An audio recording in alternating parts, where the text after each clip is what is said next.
ng kid, paano ng anak nyo? Alam ng B at saka malakas yung anak nyo? Gamitin natin, tara.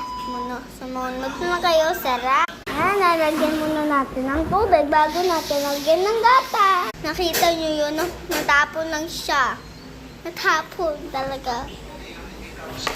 Iinumin na natin, may pulbo ko dyan. Yan, ito, i-screenshot ko na lang. Lagay ko dyan sa, pwede nyo orderin yung non-kid sa Mercury tsaka sa Ever. Pwede ka rin mang-order sa Shopee o sa Lazada kung malayo ka nakatira sa Cebu or Korea. Please, mag-subscribe din kayo sa akin.